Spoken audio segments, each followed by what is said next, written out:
Lise Anne, Janice here. Today we're going to talk about packing tips. Here's the scenario. You've sold your house. Yay! Yay! Yay! Yay! Yay! You'll be moving in 6 weeks or maybe 2 months, and you have a lot to do. So my friend Jane and I have compiled a list of great little moving hacks that we think will be helpful for you. So today's episode is called 15 Packing Tips. The first 5 are about getting organized. So I'm going to refer to my notes because there's a lot to talk about. The first thing you want to do, of course, is to start collecting boxes. I like the boxes from the LCBO, particularly because they come with those dividers that can be super helpful when you're trying to pack delicate things. But you could also find boxes elsewhere, and if you really want to, you can buy some. I often recommend a particular mover that we use who will supply you with some free boxes and packing paper to get you started. Even before you've decided on your mover, it's always worthwhile to see what you can get in the way of freebies from the various guys that you're going to call to get estimates, right? Why not? So that's number 1. And then you want to make sure that you've got lots of important things. It's totally worth it to get one of these. Next. Staples has them, lots of places have them. Save you tons of time and aggravation. Scissors and some good big chisel markers so you can make big notes on the outsides of your boxes, okay? These are super important to have. As well as,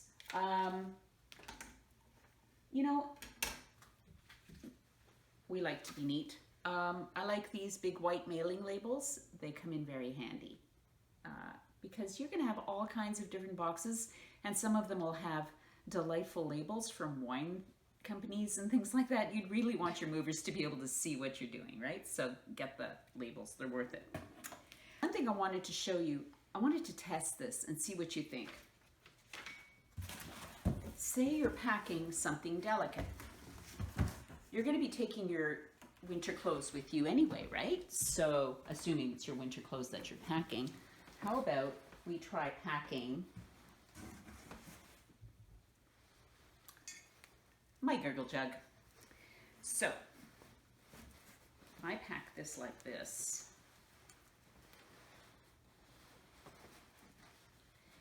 It's a little bit bulky, depending on the size of your box. Maybe you want to do this. I mean, you're taking it anyway, but maybe a better idea would just be to use a scarf or, as I mentioned before, just some tissue paper or whatever, right? But you are taking your bag, your coats and things anyway, so why not make it work double duty if you can? Just save yourself a bit of money, okay?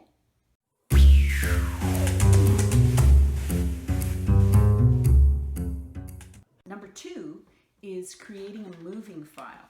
Let me get rid of this. There we go. The moving file has all the important paperwork that you need to keep handy. So your real estate contact information, your lawyer's contact information, but also, things like your moving truck contract, right? You want to have that handy.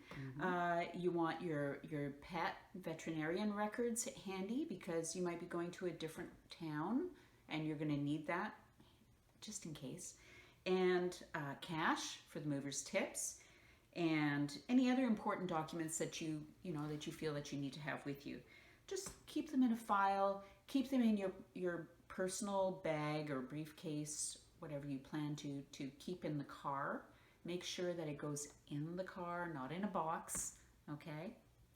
And, other things that you might want to keep handy are all the contact information and contracts for the utility companies that you're going to be using at your new place.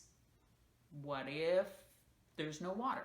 You want to be able to access somebody quickly.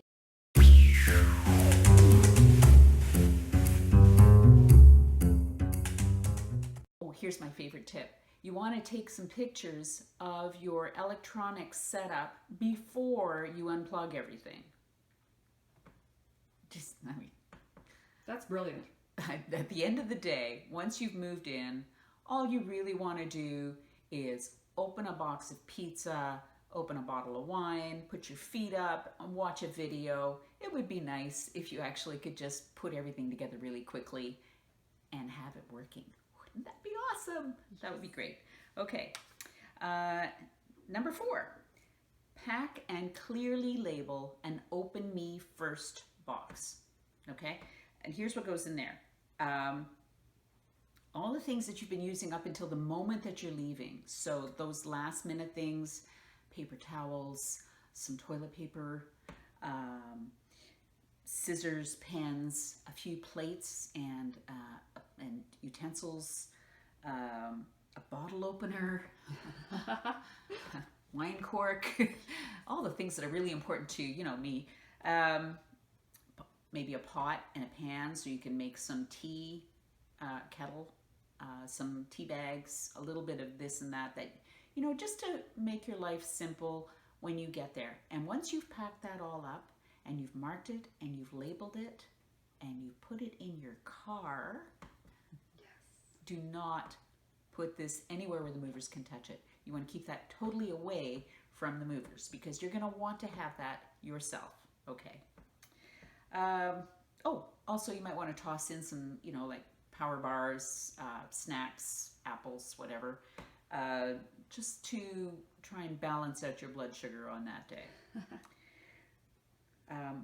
Another thing you might want to keep in there would be some of your kids' favorite toys, coloring books, crayons, things to keep the little ones busy while you're directing traffic at the other end, okay? Number 5, pack a suitcase or a box for each person. And in that box goes their toiletries, their medications, 2 sets of clothes, so they have something to change into next day, a razor if they need a razor. And again, you want to keep those away from the other packed boxes so that they go into the vehicle that you are going in, so that they don't get lost in and amongst the many other boxes that you're going to have, because you will have a lot of boxes. There's no getting around it. It's always way more than you think. Okay, that brings us to the end of part 1.